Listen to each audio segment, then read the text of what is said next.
Welcome to this session of Be Live. My name is Badru. I am one of the HIV prevention and testing coordinators at Positive East. I also have a responsibility. I'm the lead person for community engagement at Positive East. Welcome all participants. And we've got a very nice panel here, a panel of experts in sexual health and also community leaders. We have Dr. Appiah Vanessa, who is a consultant physician at St. Bart's NHS. Hello, Vanessa. We have Uriza Mata, who is HIV prevention and support worker at Positive East as well. Uriza. We have Anita Sophie, who is a personal health and well-being advisor at Wellvis Health. Hi, Anita. We have Yemi. I think the full is Adeyemi, one of the specialist advisors at Positive East. And Mr. Loon, Hans Loon. Everybody. Who is a PhD aspirant in the US and also coming from Gambia. So we are going to share experiences from the whole panel, experiences from Dr. Vanessa is going to give us her account on Ghana communities, Hans, Gambian communities, Yemi, Nigerian, especially Nigerian men, and Enitan, Nigerian women, maybe. Uriza, Guinea-Bissau, Portuguese speaking.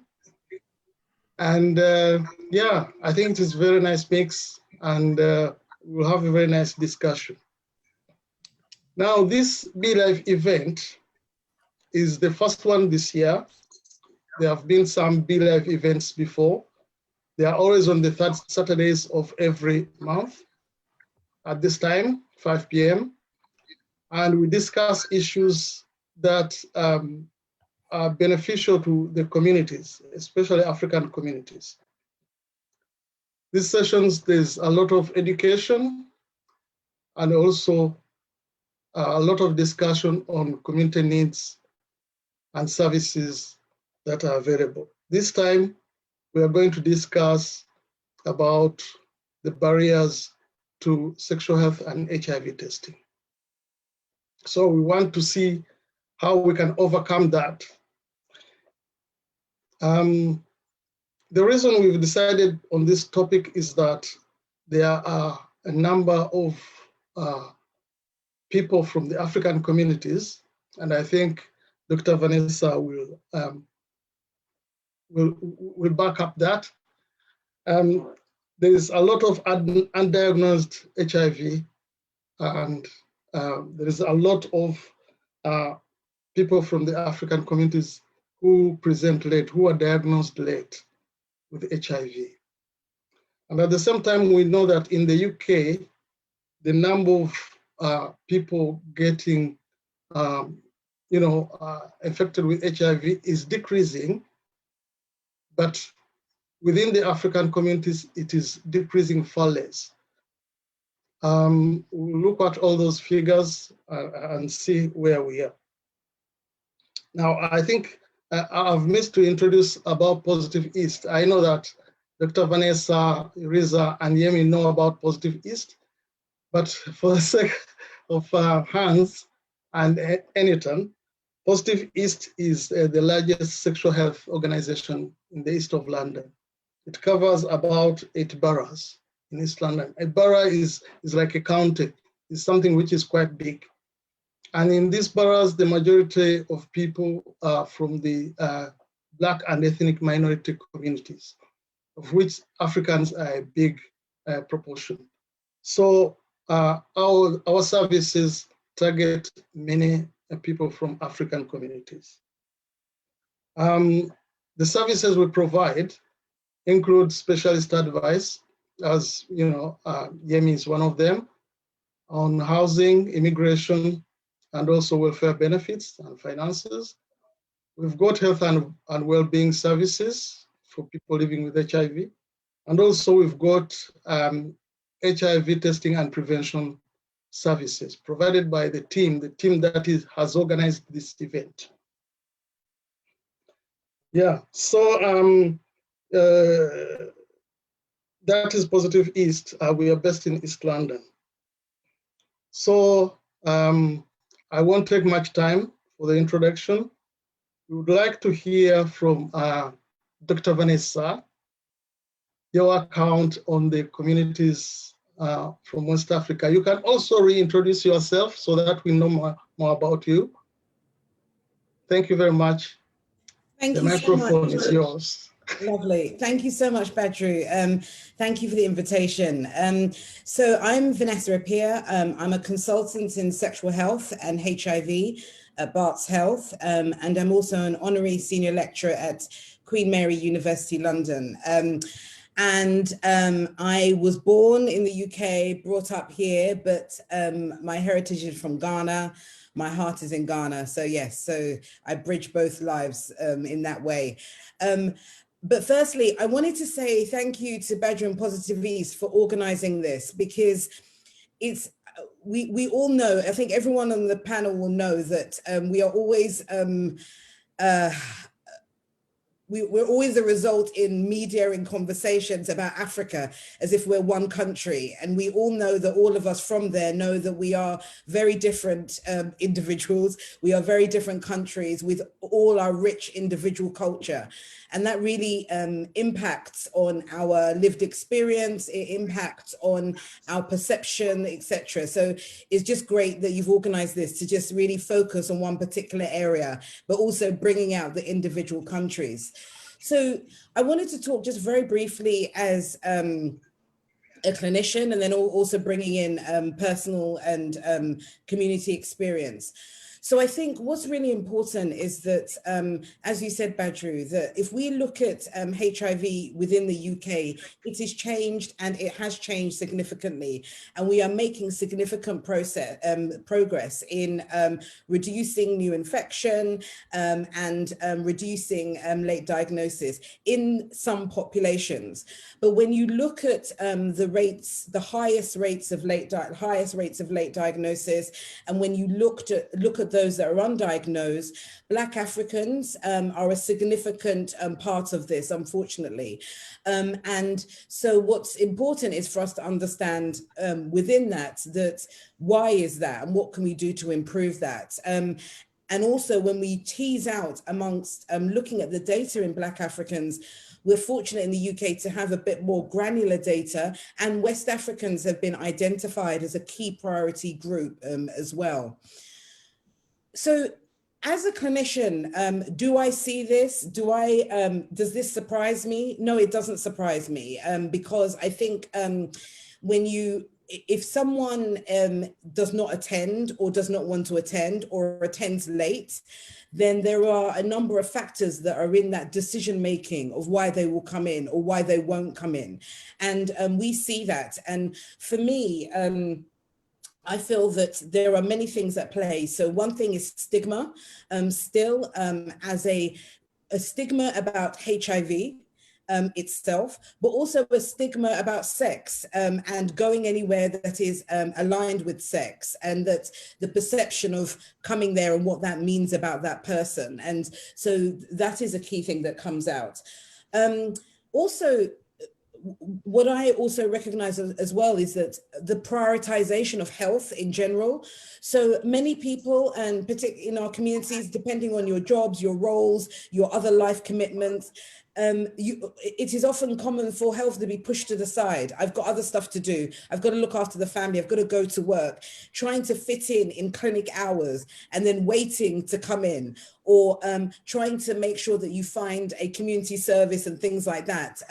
Those things can take time. And if it's not right in everyone's radar there and then they often don't prioritize that. And then for me, one of the other biggest things is for you to take a test, for you to go into a clinic, for you to go and engage with community messaging, you have to think that you are at risk. You have to think that you are a player in that game.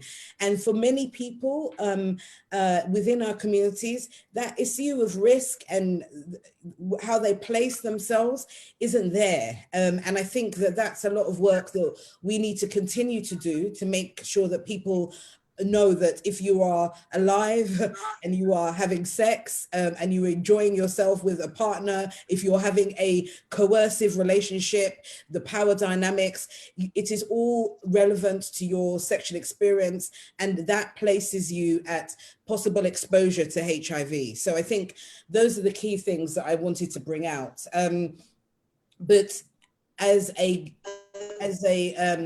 Ghanaian specifically, the work that I do here, and I'm also fortunate to do work in Ghana, I see the same themes. It is the same themes.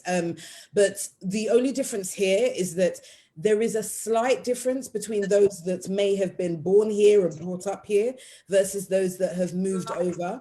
But even those of us that are brought up here, we are brought up here in a community of West Africans and Ghanaians, and they have a strong influence in who we are. So I'll stop there and hand over, but thank you. Thank you, Dr. Vanessa. I think that's a very good account of really communities, and I'm sure many communities share the same experience. Let's have a chance to listen to Yuriza to give us an account about the Guinea-Bissau communities. Thank you. Hi everyone, my name is Yuriza. I was born in Guinea-Bissau, but was raised in Portugal. So I have a bit of both experience. Guinea-Bissau, for those of you who never heard about it, is a small country in West Africa with an estimated 1.9 million population. According to UNAIDS, there is a 5.5% of the reproductive age population living with HIV, one of the highest rates in West Africa. Women account for over 70% of all cases, and most women discover that they are positive during antenatal care. So mother-to-child transmission is higher, around 20%, and of those living with HIV, only 34% are on treatment at the moment. When it comes to barriers, so stigma also plays a huge barriers to HIV or sexual health screening. And there's also, for example, fear of prejudice, fear of isolation, and social exclusion following a positive result. We have several cases of women being expelled from their homes after getting a positive result. There's also fears of breaches in confidentiality in clinical and community-based settings. And also because HIV transmission is mainly associated with stigmatized behaviors such as promiscuity and unfaithfulness. For example, men, they tend to avoid testing because they fear being blamed or ashamed. The LGBT community, for instance, is we have a small LGBT community, but even so, they face discrimination from doctors, nurses, and service providers. And in terms of access to sexual health services or information is very limited. Also, poverty plays another role as a barrier. Most of the services are provided by international organizations, and the government has limited capacity to further develop those services. And we have cases where, for example, people start treatment, but then they can't do it like uninterruptedly. They will stop somehow because there's shortage of medication. And some people will claim that there's no point in doing tests because there's no medication to continue. So these are some of the barriers in Guinea-Bissau.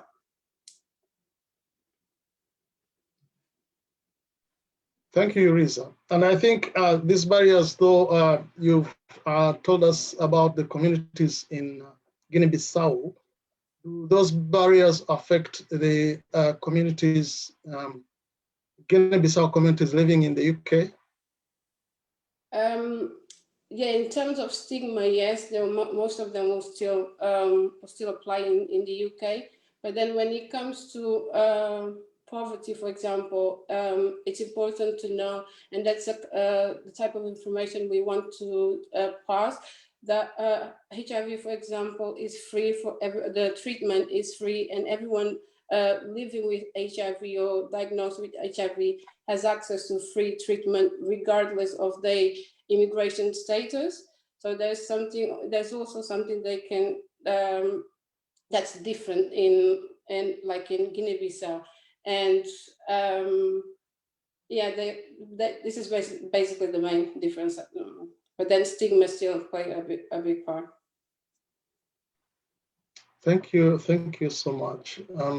Really, this is giving us an insight of communities that we didn't know before. It's really very interesting.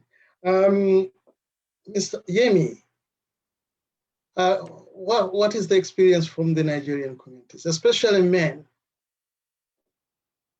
Okay, yep, okay. Good evening once again. My name is Yemi Agbayewa. I work with the Positivists as providing advice to people who are HIV positive. And I think I've been engaged providing such services for the past 13 to 15 years.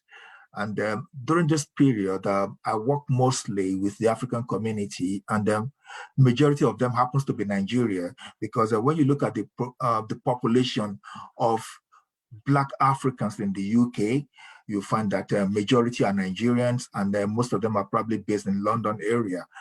And during this period, my experience has been that the key issue is about the immigration policies, which prevent people from really coming out to do the testing because of the fear that probably if I get positive, if I get tested and I've been found to be positive, I might be deported. So that stops a lot of people from coming out to get tested.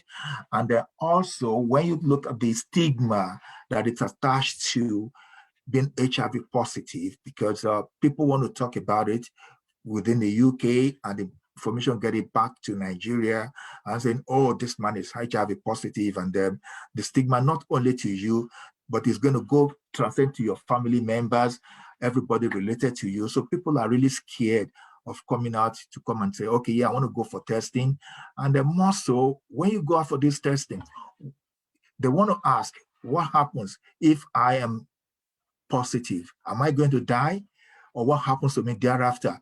So this lack of information about the outcomes and what supports that are available after testing do prevent a lot of people from going for testing, and it's a very big barrier, which, well, for somehow, through the work of Positivists, we've been able to overcome some of these barriers, but these barriers are still there, and it's not hidden there. And then also we look at the testing strategies. How does the strategies work? Do we get enough people to reach to the communities? How do we get to these African communities here? How do we get there? Is it through churches? Is it through hospital clinics, or any other way to get out to them? Most of them are not aware of the support available for people who tested positive. So those are the key issues we have here. And then also, looking at it from the Nigerian man perspective, what it thinks is, okay, yes, I will not go for the test. And even if they have the symptoms, they rather say, I believe in the traditional medication, because they believe if they take the Nigerian medicine, probably in form of native herbs and everything, which are sold all over the place. Because if you go to any of the African Nigerian markets, you find people who advertise these herbs in bottles and say, yes, this is going to cure everything in man, including cancer. And it's always quite difficult trying to explain to these people, say, sorry, this is not going to help you. Go out and test, but they just find it difficult to take that courage to want to come out and go and test. Being a man, say, no, I'm a man, I don't want to do that. Well, that should not be restricted to Nigerians only, mostly African men. So those areas are key areas that the key barriers we have towards testing, and the discrimination that comes with it as well. Because once you test positive, and information could be released through either through the clinic or through of close friends, family members, and when this information gets out, people become so desolated, they're isolated, and then they have to go through a lot of harrowing experience. So people rather prefer to stay away from getting tested because of the aftermath effects of the stigma and other issues, and the fear of death as well. Because people think once I test positive, I'm going to die the next day, which is not so. And that's probably the area that positivists have come in for a very long time now, trying to create the awareness and provide the support for people in these categories. And also, when you look at it, within the Nigerian community, especially the men, because of their situation, most of them, probably due to immigration situation, they cannot really come out to say, sorry, I'm going for the test. What happened to me thereafter? If I get positive, how do I get support? What am I going to do? Probably they work in the dark economy, and they don't have access to public fund. So that stops a lot of them from coming forward. And it's an issue which I think we'll still need to deal with. It's ongoing, and we need to create strategies whereby we can overcome this barrier. Thank you. Thank you, Yemi. I think you've raised here very important points, and in addition to what we've had before, I can see that stigma is all the way through. It's a very important issue here to look at, and also health beliefs, as you said, the way people think about being healthy and not healthy. I'm not ill, so I am healthy. People don't prioritize health as an important issue. They prioritize other issues, needs in their communities. Straight away, still let's continue with the Nigerian perspective from Enitan. What about the ladies from Nigeria?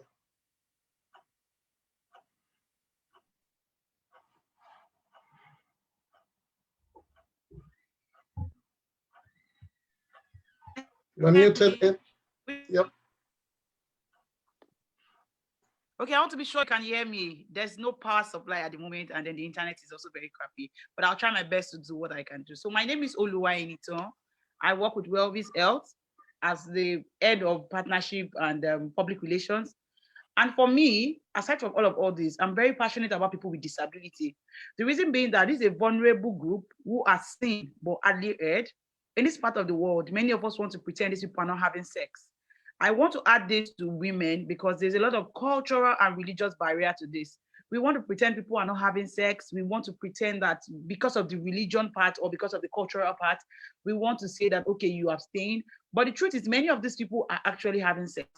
When you talk about even adolescents, many of them are having sex. So for me, the barrier will be coming from the area of culture, religion, and that's one of the reasons to mitigate this. Wellvis Health has come up with a telemedicine where we can talk to people anonymously. We connect people with professional healthcare services where they can talk to doctors, they can get direction, they can get prescription and link them up with services, and we try to follow up with these services. In Nigeria, we know the nature of our healthcare system is out of pocket. In this case, people have to pay for almost everything. Finance is a problem. When you have people living below $1 a day, how do they make out time or how do they afford? Yes, we've had a lot of NGOs who have tried to do intervention to ensure that people have access to these services, but it's not enough, or more can be done because not everybody has this total access. And then because of the anonymity clause, people want to be anonymous when they get these services. So how do they go about it or how do they get it? For the TBAs, just like Mr. Yemi mentioned, many people believe so much in this herbal medicine. They believe this things can cure. You hear things like, my forefathers have used this, we have used this many years ago, so whatever you're saying now doesn't work. If they use this and survive, so why can't I also use it? And then we also look at another problem with stigma, which is one of the things that makes me passionate and drives this work for me, is that leaving nobody behind. When our neighbors are endangered, then there's a problem with us. When we stigmatize people with HIV, they tend to kind of hide their status. And in that way, spreading this disease is really, really easier for them, because I don't know your status and there's no way we can support people who have this. So yes, one of the things we do at Wellvis is we carry out sensitization also. We focus, or personally, I look out for people with disability, because I know that there's a lot of barrier in our system from communication. You look at visually impaired people, for instance. Do we have specialized people that can attend to them, that can attend to their needs in anonymous ways? Because many of them want to access these services, but they cannot communicate except they are interpreters. People who are hearing impaired, who have hearing impairment, how many of these healthcare providers can really communicate with them in spite their impairment without third parties? Remember, anonymity is one of the things people who watch out for these services look at. And then coming out to young people, if we have to reap the demographic dividend, it's important that young people have access to this. But we are in a country where we pretend young people are not having sex. And the number of people who are active within the ages of 18 to 30 is alarming, is really shocking. And that we need to do all we can do to ensure people have access to these services. Thank you.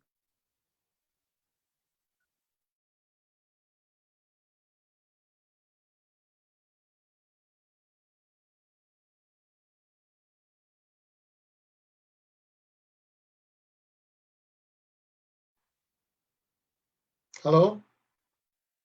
I think you're frozen. I can hear you. Can you hear me? Where did you lose me? She finished, Badru. Oh, she's finished. Okay.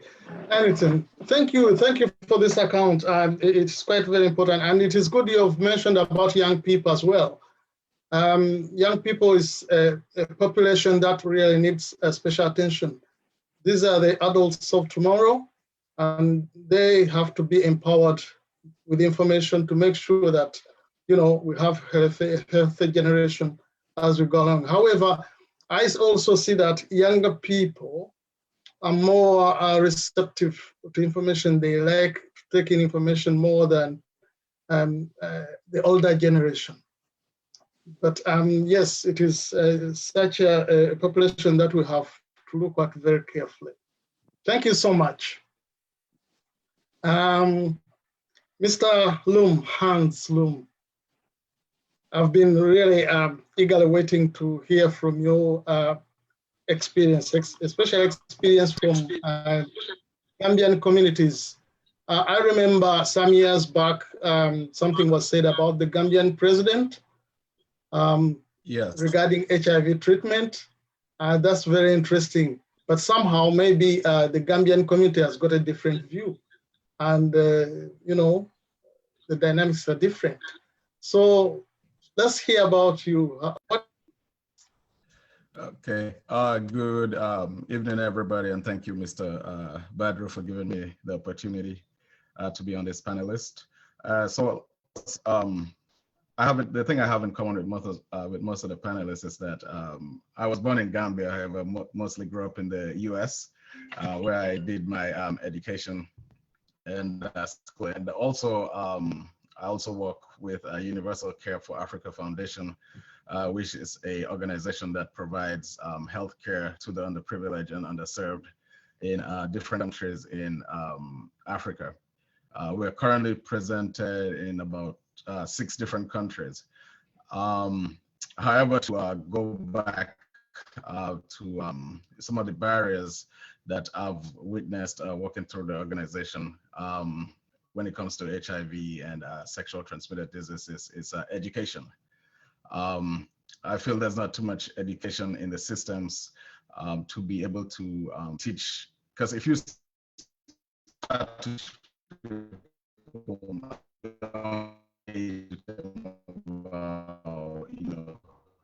sexual behaviors and things that I feel like by the time they become adolescents, they're more aware and know about the consequences that your different sexual behavior can cause to you. Nkosi. Another thing too that another barrier that I witnessed is lack of education. As said, Mr. Badru, the former president, Yahya, Ejide Jammeh, coming out and saying that he had, a cure for, HIV, which was not accurate. But lack of information like that spreading through the communities, is also a huge barrier when it comes to that. And then testing too.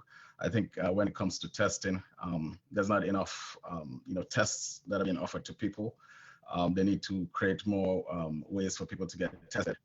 And that's also a barrier. And then when it comes to stigma, as the different panelists have all tested, I think stigma of HIV is a big issue in our African communities. So that's another barrier. And, another one is resources. I think providing resources to different community members, I think, is a huge barrier. For example, provide educated resources. Educate people about getting tested, educating people about good sexual behaviors, providing people with protection they need, and stuff like that. So I think the following, I think all different barriers that we have that's preventing us from decreasing the numbers in HIV.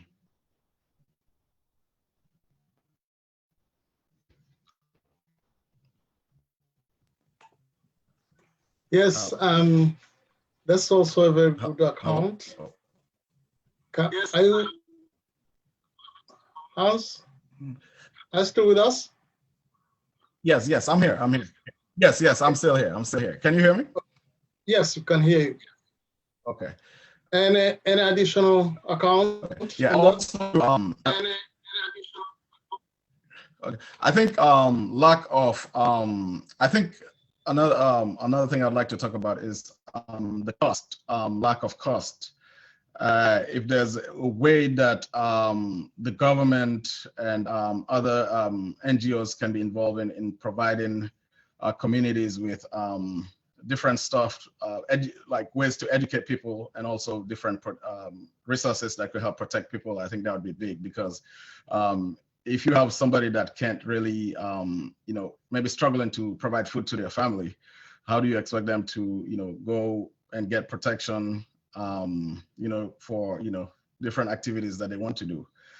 So that's that's another one. And the last one I would like to touch to is, I think other people can perhaps, I think, in the family setting, I think that's a barrier. I think as Africans, we have issues parents and children, we have issues communicating when it comes to, sex and sexual behaviors. I think growing up in the US versus Gambia, I think that's one of the biggest differences I've seen. In the US, parents, they especially children as they grow up, while in a African culture, Gambia, it's more kind of sacred, where people don't really, maybe a mom and dad can have that conversation with their son or daughter. So I think this is maybe something we overlook, but I think it's also a huge barrier, I think, when it comes to STD, and HIV, sir.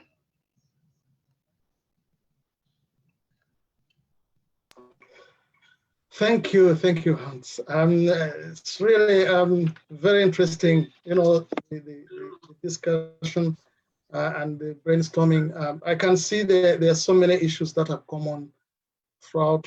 And to tell you the truth, when we interacted with the East Africans and South African communities, they are almost the same thing. Top is stigma. We always talk about stigma, but also stigma, we can break it down into institutionalized stigma, family stigma, self-stigma, and things like that. Also priorities, especially for African people living in diaspora, in UK, in America, everywhere. You find that people are very busy in whatever they are doing. Yemi raised an issue of immigration, which is still an issue for many communities.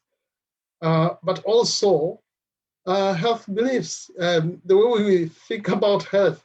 I remember I had a discussion with Euriza sometime, and she told me that people don't see health as an issue going for a medical exam, any test, be it even COVID test. If somebody hasn't got a big cough, they won't think of going for a test, for COVID test. So this is inbuilt. We can come out of Africa, but we come with our clothes, our African attire at the same time, our African food, and our African way of thinking.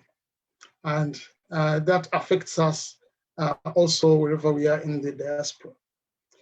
Now, from what we have seen, the account of everyone from different communities, let's go into discussion. How can we overcome that? How can we overcome, for example, let's say stigma. How can we overcome stigma of HIV? I mean, I'll start. Stigma, I think, is it's complicated, isn't it? And that is the reason why we are still where we are after all these years. But the key thing is that we don't stop trying to address it. And I think that I believe that tackling stigma needs to be multi-layered and many different approaches, but they also need to be continuous, because I think in a lot of settings, be it the UK, be it the wider diaspora, be it in West Africa, initiatives are often started and they're getting the funding to do it. It may last for a year, 18 months, and then there's no further funding, and then that message isn't sustained. And we all know that, if you look at diabetes, heart disease, the reason that it's rammed into our brains is because you hear it all the time and people talk about it. We're human beings and we need that repetition and reinforcement. And so I think education is really important.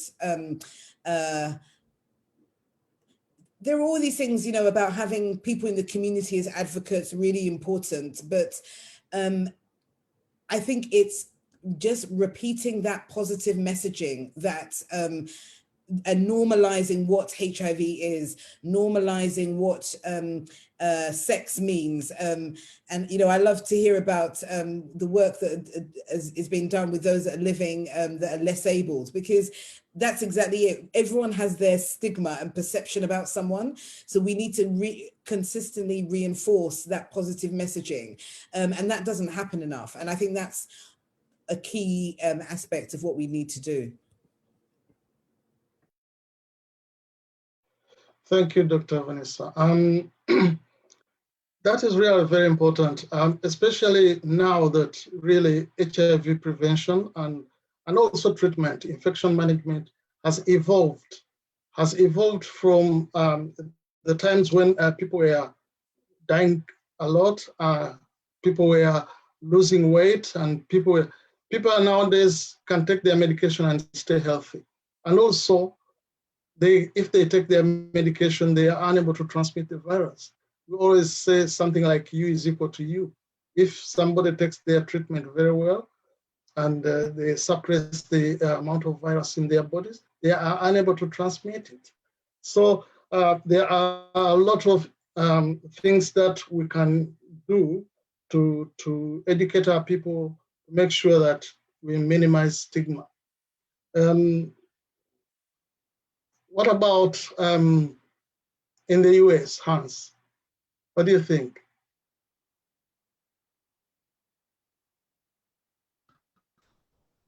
Okay, as far as in stigma,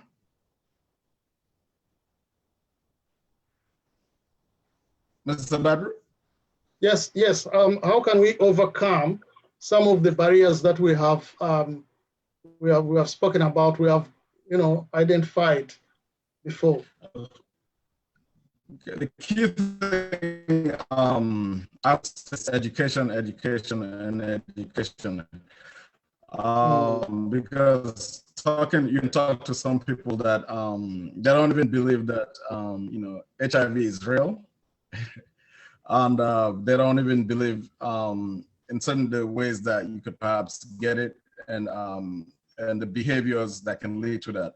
So I think definitely education is the thing that I would stress on. And also providing resources. You know, if people need to talk to people, provide people to have that, you know, one-on-one conversation, because I think people are kind of afraid to, you know,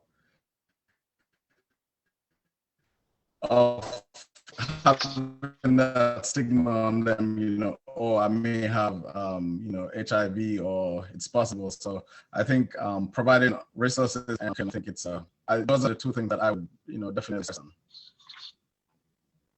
Okay, thank you. Anytime? You're welcome. I think you're muted. Oh, thank you so much, Mr. Badru. And then I would like to just say that I agree with what has been submitted, but I would also again look at the area of PWDs. That's people with disability. We need to understand first and foremost that these people are not asexual. We need to know that because sometimes we tend to judge them and feel like, how are they having sex, or how are they getting into this? We also need to understand that being HIV positive is not a punishment for promiscuity. It's just something that would happen when we don't watch out for each other. Then we need to also know that as long as we do not watch out for those who are positive, then there's a problem. Looking at the Ubuntu culture of South Africa, where they say, I am because you are, and one of us is all of us. We really need to watch out. I will go with continuous education, sexuality education for young people. We cannot continue to hide this. We need to make them understand what is involved when they are getting sexually active, and providing resources, like Anne said. Thank you. Thank you, Anton. Yeah, it is quite interesting. We talked about health beliefs. We talked about people using concussions and not really accessing services. Just to assure you, the services that we have at Positive East are very, very easily accessed. You can access HIV and testing through, we've got our chat line. You can access our chat line, and also we've got a telephone number that you can call in to access our services. If you go to our website, all the information is there. And many services, all the services are top confidential. So there is nothing like somebody will get your details and pass it on to somebody else, not even to the GP. I mean, you can independently come in and have a test confidentially. And these days, because of COVID-19, our testing services are online. So what we do is we send the testing kit to the person, and then we book an appointment to coach them on how to use them. So there's nobody involved. It is you and the person who is going to coach you. You don't have to walk into a clinic. You do it in the comfort of your home. That one has got advantages and disadvantages in case people have people at home. But you can choose a time when you can do it safely on your own, confidentially, and you contact us and we coach you to have a test. So Yuriza, any where you think we can overcome the barriers? Yes, part of this Dr.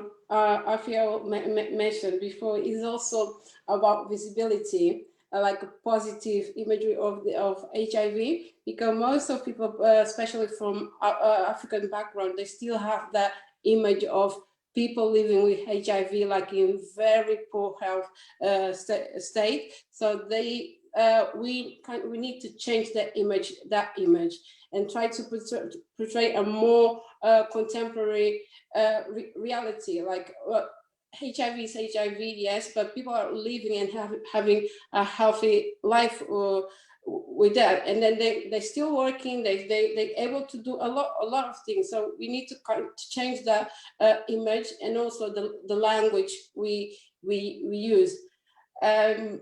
I forgot to mention before, like part of as the migrant community, one of the issues they also face in the UK is also in terms of language barrier, and sometimes they struggle to access services because of language barrier. But at Positivist, we are fortunate to have like a variety of languages ranging from like African language, Swahili, Luganda, and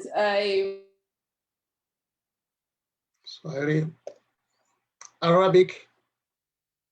We've got for those from North Africa. Sorry. Can you hear me? Yeah, we can hear you now. Yes, so yeah, I was saying Portuguese, Creole, and then we have some European languages as well, like Portuguese, Italian, Spanish. So we have a diversity of languages, and then it shouldn't be a barrier for people to approach our services. So yeah, definitely those two, I would say. Thank you so much. Yes, I think Yemi is the only one who hasn't given us something brief. What do you think? You know, how can we engage with men? Should we go to the men, or should the men come to us? Well, or should we go through, their interests, football, or, you know? There are many ways we can go about this, but we Right. just need to continue the conversation. The stigma is never going to go away. And we have to continue with the conversation. How do we get this conversation across? Who are we going to be talking to? How do we target them? How do we reach them? How do we meet them?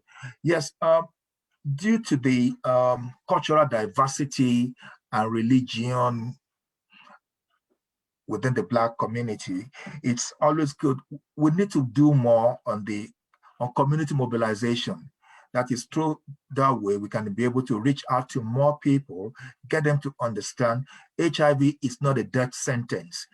HIV could be is manageable, it's treated.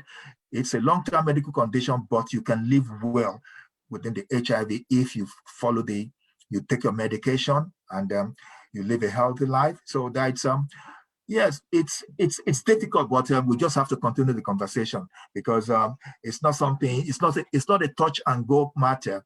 Stigmatization will always be there as Africans. The fear of that, and there's so many other things attached to this, makes it very difficult to really get out of that stigma conundrum. So we just have to continue with outreach, meet people, talk to them, and more so we have these African who believe so much in religion.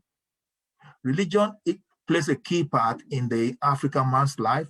So probably we might need to extend our relationship with the churches, talk to them, engage with them, the mosque, go and meet them, talk to them, get them to get engaged with us, and provide this information, enlighten them so that they can as well also preach it to the people who come to the church, because that's the only thing that most engage most African men and community nowadays. Religion, more so during this lockdown. So that is another way to salvation. So we can always use that medium as well. Thank you, Yemi. We have a question from one of the participants. There's a question, is there PrEP in West Africa? PrEP is pre-exposure prophylaxis, medication that someone can take if, they think that, they may be exposed, or if they have a partner who is positive, so that they don't get the infection, HIV infection, PrEP. I don't know who is, Dr. Vanessa. Do you think there is PrEP available in West Africa? I can answer some of it and give the information that I know. So first of all, PrEP is available in Africa, and is in West Africa, but it's not enough, first of all. So it's not in enough quantities. And so the delivery and HIV care systems within many countries in West Africa are obviously aware of PrEP, have access to it, but the rollout and implementation of that is not consistent. And so there will be many areas that would not have access to it. When I talk specifically in Ghana, I did some research there, like over, it's getting to, about 10 years ago, where we looked at PrEP and we looked at what would work in support the rollout of PrEP in that setting. And we found a lot about social networks were going to be really powerful, and word of mouth to encourage people to be aware and to take PrEP. But it has taken a long time since then for it to be actually rolled out. And so there are, it is available, it's not consistent, but there are active plans in place to skill more people up, to have education about PrEP so that they can deliver it in multiple settings. So it's there, but not consistent and not enough. Well, thank you so much. I remember I spoke to a lady from Nigeria some years back. She's on HIV treatment herself. She went to Nigeria and she ran out of medication. So she went to one of the hospitals to see whether she can get access to HIV medication. And she said that there was a lot of it and nobody was taking it. And that is, again, stigma. You know, services are available, people don't come forward to take them. That is one of the things actually which we have to address, because we see the same thing, the same pattern here in the UK. The services are available. People are not coming forward to access these services. Well, thank you very much. Any experience, Yemi, about PrEP in West Africa?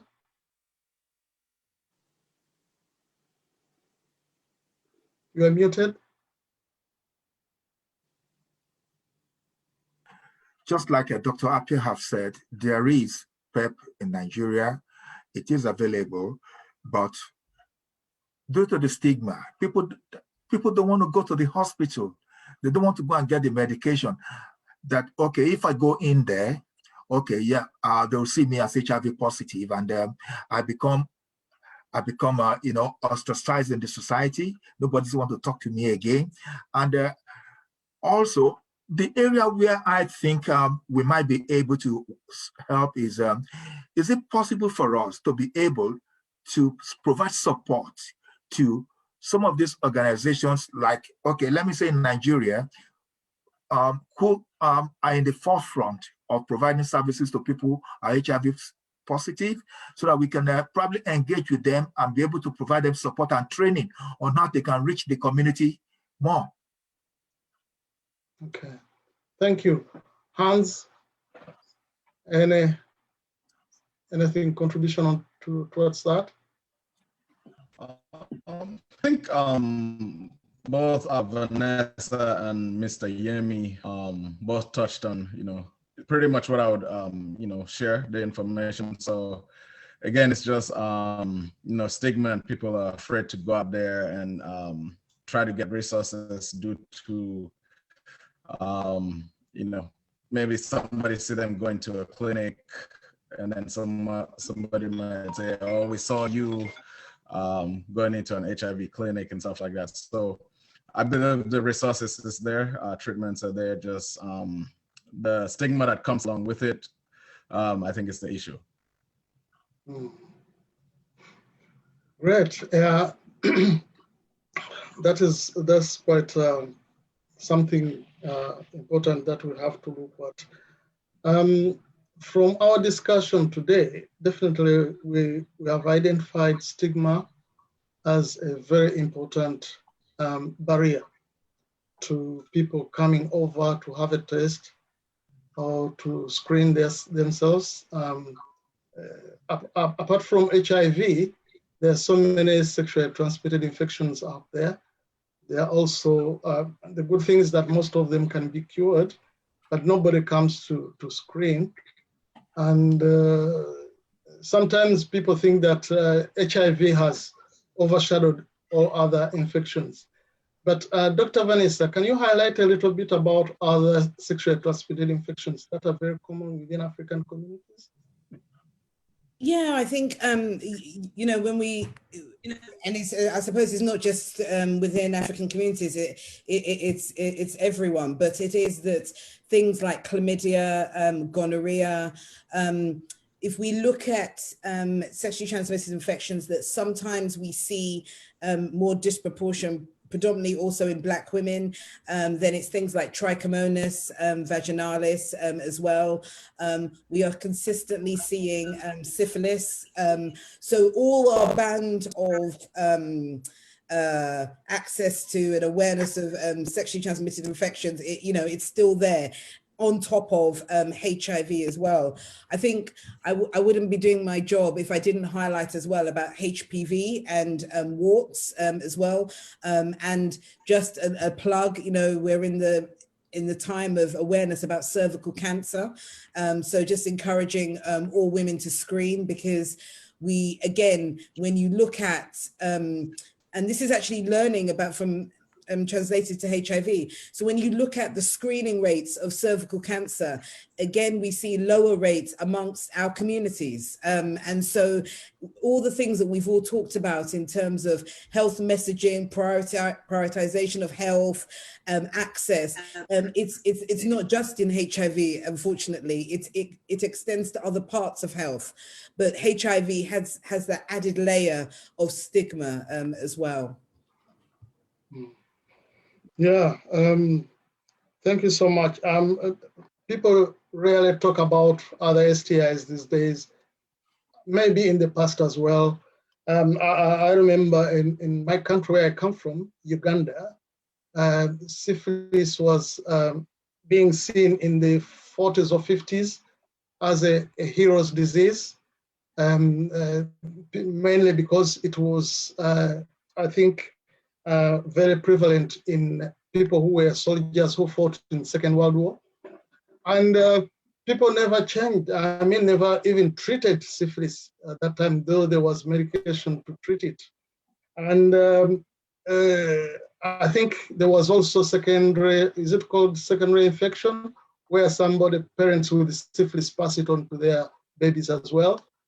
And people thought it was just a disease of families, whereas it could be treated. So lack of awareness, lack of information, lack of education plays a big role in really understanding all these infections. And infections like chlamydia, sometimes we call them the silent infections. Some men won't know that they are having chlamydia and they won't treat it. And chlamydia left untreated, it can result into what they call pelvic inflammatory disease. And also, ladies not having children, really damaging their reproduction systems. So these are also equally important. So when we raise awareness about HIV, I think it is good also to talk about STIs, because they are prevalent. They are prevalent a lot in African communities. Now, we are coming towards the end of our session today, and thank you very much for all the contribution. However, the message we want to carry out is that we want to see a reduction in the number of people living with HIV and also STIs who are undiagnosed. We want people to come up and test. We want to reduce the number of people that get infections, especially HIV, at least to be the same as the general population in the UK, which is less than 6%. They say in the African communities, it is almost 20%. Also to see a reduction in late diagnosis. Late diagnosis means somebody has already developed opportunistic infections that are associated with a suppressed HIV infection. I mean, a late diagnosis associated with a suppressed immune system. And then some of these opportunistic infections actually, once they happen, you cannot undo them. If you understand, if somebody has developed a cancer already, even if you treat HIV, even if they get better with HIV infection, they may not eradicate the cancer or any other defect. Sometimes it may be mental health. So you have to make sure. Yes, please. Hi, sorry, I didn't want to interrupt your tying up there, but it was one thing that I wanted to pick up with Yuriza just very quickly, if that's okay. Yes. Okay. No, sorry. It's Yuriza, I was really interested to hear about Guinea-Bissau. And I was really shocked at the numbers that you were saying, and the fact that so many women are diagnosed in pregnancy and the mother-to-child transmission. And it just made me think of, do you think within the UK that our services are aware of the needs of people specifically from Guinea-Bissau? Because I think that if we are going to improve the care that we give, we have to have a more nuanced, clearer understanding about certain communities so that we have the right conversation. So I just wanted your thoughts on that. That was all. Okay, that's good. Yeah. I'm not sure about they being aware of the Guinea-Bissau community specifically, but then a general understanding of the African community, and then because there is information that we have high rates of vertical transmission in Africa, and then but then in the UK it's very, very rare. Mm-hmm. And then especially when they tend to approach antenatal care before, like at early stages. So I think in the UK, like they managed to tackle this issue, but not, I won't say like specifically with my community, but then I would say with the African community in general. Okay.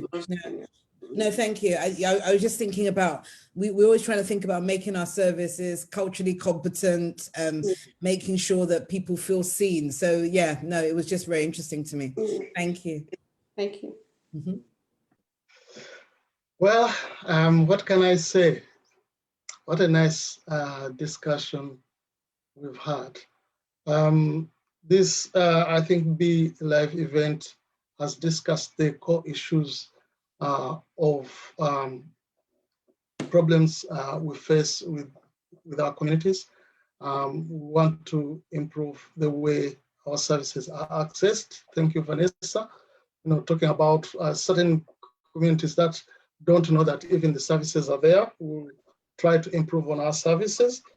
We'll also make sure that we use the existing networks to engage with those communities, especially to educate them, be faith groups, churches, mosques, or any other faith groups.